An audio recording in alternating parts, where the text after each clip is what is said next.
Listen, what I really wanted to come on here and talk about. Oh, that's not bad. That's a new pineapple margarita. I want to come over here and talk about Married at First Sight. I told y'all I wasn't gonna come on here on no consistent basis, but when it's intriguing, I'm gonna come back and I'm gonna talk about it. So, first of all, what the hell is Felipe doing on this show? What is he doing on this show?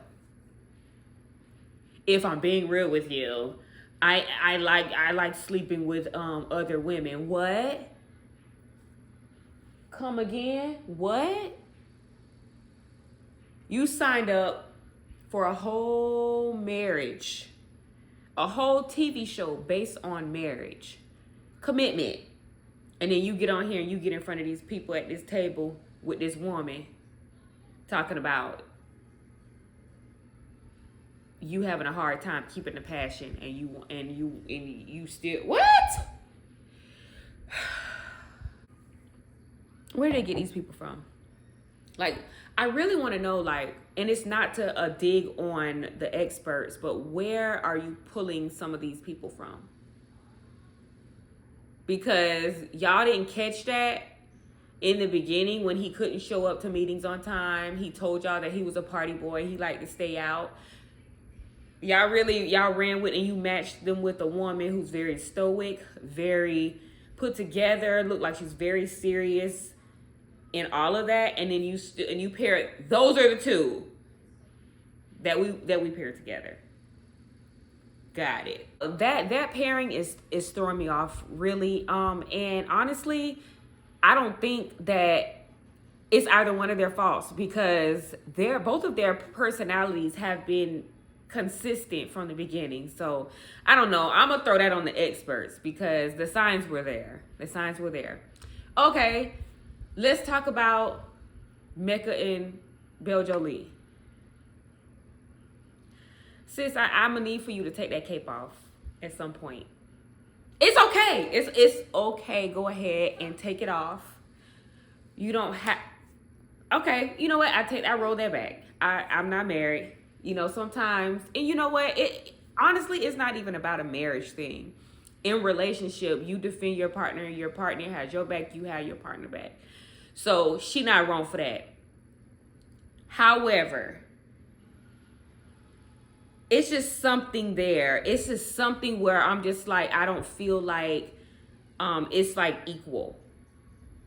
I don't feel like it's on an equal playing field when it comes to Mecca and Beljo. I feel like she's like really trying to prove like that I'm there and I'm worthy and you can open up and you can this and you can that. Like he don't damn know that. He knows that. He's know that. She's been more than open enough. So he knows that. So at this point, I'm like,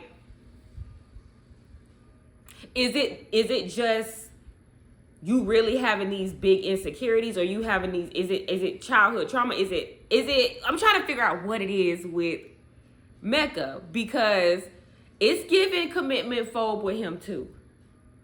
It's giving, I want to pick up and run, like, it's giving detached as well with Mecca. Let's keep it real. He's very detached, and, you know, here she is, and I notice every time they get with the group, or not every time, I notice when they get with the group, she says, well, they don't see what I see behind closed doors. And he's the same behind closed doors that he is. I'm like, girl, why'd you pipe it up? Like, let him do it. Let him defend his name and his character as the man in y'all relationship. It's okay to pipe in and say, no, that's not my experience. You know, when the other couple say, oh, he's being performative, just say, nah, that's not my experience with him outside of here. Leave it at that. Leave it at that. It's like she getting more hyped up, mad about it than he is. It's like he like a little boy running in the corner crying, like, mommy, they hit me, or they picking at me, or maybe this and that. She like, I got you, baby. I got it. Who did it? Show me where they at.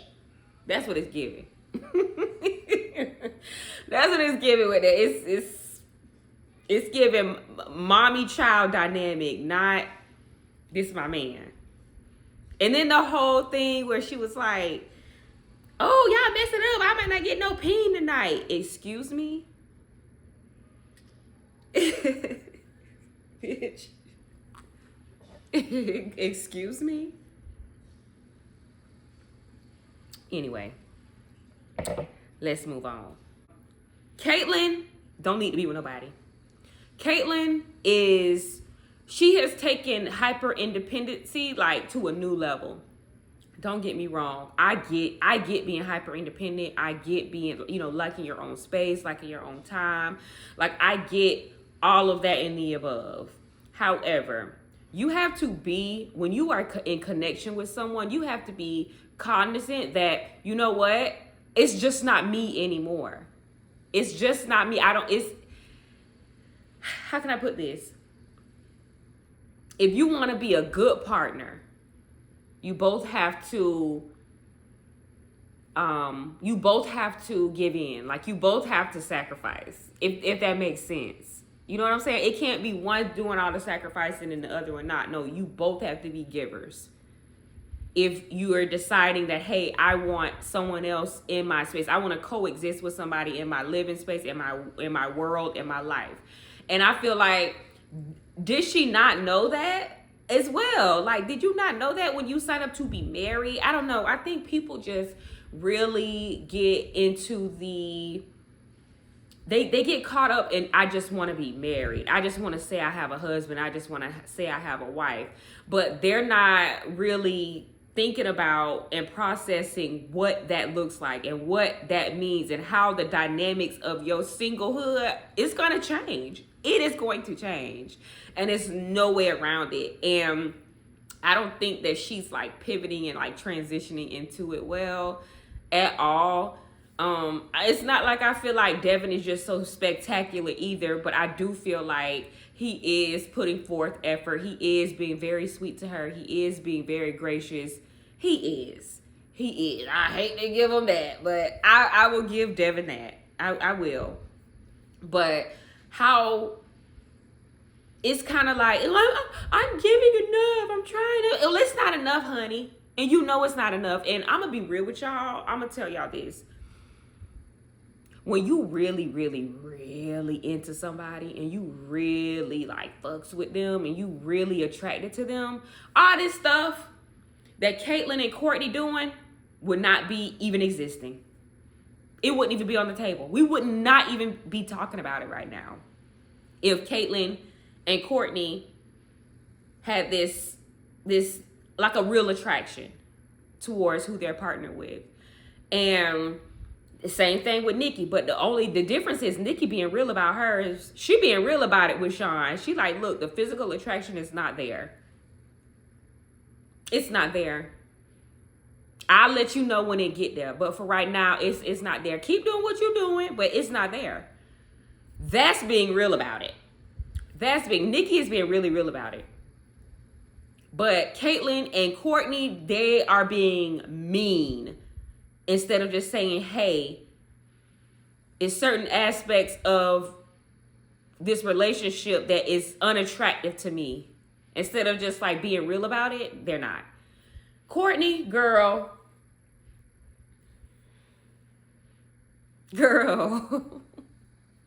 She better be glad she got somebody like, who she with? What's his name?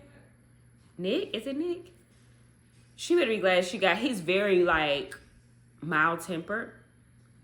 But you can tell his wheels are always turning. When she says some slick ass shit, his wheels go to turning. He doesn't say anything. He doesn't react like that. It's just, okay. Like, that's how he reacts, and I'm clocking it. I'm clocking it, and it's like she throwing as much as she can at him to see what's gonna get him to tick. She is very antagonizing, and I don't know if it's self-sabotage or it's just like you just a bitch. Like, I don't know what it is, but it's like you don't go out of your way to say rude and nasty things to someone that you are married to. You that just doesn't make sense. And to not even let it be a second thought that, hey, it's my birthday, my man need to have a seat next to me at my birthday dinner. What? And then sat there and tried to get in an argument with David about it because he clocked it and noticed that Nick was sitting over there looking like puppy dog. Girl, that was just so rude. That was so rude. And he just played it cool. But I'm gonna need for Nick to get a bit of a backbone. I'm gonna need for him to just, you know what, hey, I don't like the way you treated me. I don't like what you said. Don't do that shit no more. He ain't gotta say it like that. He ain't have to say it like that. However, it needs to be some type of like, all right, I'm letting you slide. Sean and Nikki, Sean is a trip. He is a trip and a half. And I feel like Nikki trying. I feel like every time Nikki get like super close to like, I might give him some. I might let him sniff it like he screws it up. He screws it up acting so pressed and thirsty. And then gonna turn around and say, ain't nobody checking for her. Really? I can't tell. But you peeped how when they were talking about when they went to Nikki's house and she was showing him all of like his things or whatever. I mean, her things in her home and, you know, pieces that she really take pride in. You notice how he was like, well, I've been around bougie women, so I mean, this is okay. Like, it's nice, but it's okay. It's like that competitive edge thing, and it's like, why do you feel like you need to compete over like things like that with a woman? You went to a woman's house, so you know when you go to a woman's house, it's not gonna look like, you know, the typical. It's just not. It's not gonna have that je ne sais quoi. You know, it's not gonna have that thing that women bring to a space, an open space. It's not. So for him to sit there and like make that comment, I was like, yeah, that was shady. That was shady. I'm trying not to go down the sassy road too much with him. But the way he twirls and yanks his neck, baby.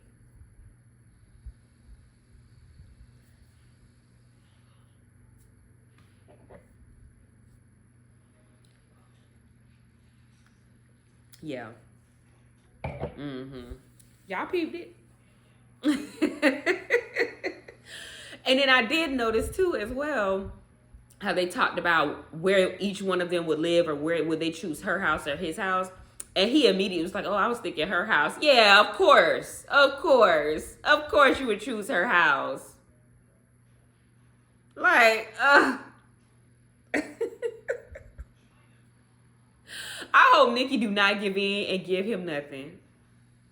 Please, Nikki, hold on just a little while longer.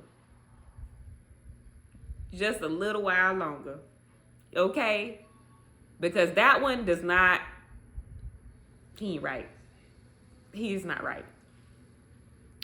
Did I miss any couples? If I did, child, oh well. I said what I needed to say. But Felipe, get your ass off this show. Because you on here playing in front of these people camera. Because no, that you talking about you enjoy sleeping with other women. But you whole ass married. Ooh. Oh my God, that is so embarrassing. Yeah, I really had to get that Married at First Sight off my chest, okay? I had to get it off my chest. But anywho, I hope everybody enjoyed their weekend. It's been a busy weekend. For sure busy trying to get everything ready for back to school. And you guys, I am about to start working from home again. I am doing hybrid because I feel like I need to be in office some days to get out of the house. And everybody, if y'all know, y'all been with me in my strictly work from home days, I kind of vlogged about it a little bit. So yeah, there's that. I am going to be working from home a little bit more. So um I'm kind of excited to get back into that transition. I don't know. Sometimes working from home gives me a little bit of anxiety because, like, when you're in office, you know, if something goes wrong with the computer, if something, you know, that you don't have internet issues, really, it's just, you know, kind of smooth sailing. But when you're working from home, you gotta, it's, when it comes to like workflow and stuff, it's like certain things that you have to be like, you have to think about. So that's kind of why, like, I had been in a rush to work from home. I could have been working from home, y'all. I could have been doing it, but I was like, nah, not yet, not yet, not yet. Y'all remember I did like 4 years when I working from home when I was I did 4 years working from home when I was working as an appeals collector, appeals analyst. Now I am a denials recovery analyst. So I work strictly with denials and I enjoy it. I love it. Um, yeah, I really enjoy it. So yeah, I might do like a little day in the life when it comes to like my work and like maybe the office days and maybe the days when I stay home. I got this like really nice desk. Well, it's not all that nice, but I mean it's nice to me because it's one of those like adjustable ones where I can stand up and work when I need to. So yeah, I'm excited about that. Excited about a desk. But anywho, yeah, I just wanted to come in and there might be some more work content coming in, which I am looking forward to that. Some new gardening content coming. Maybe that's coming soon. The seasons are changing. I know I'm on a late start with seed starting. So I don't even know if I'm gonna seed start. I might just seed starting is so gratifying, y'all. It's so gratifying. Like if like you know what, I started that from seed, and look what it's doing.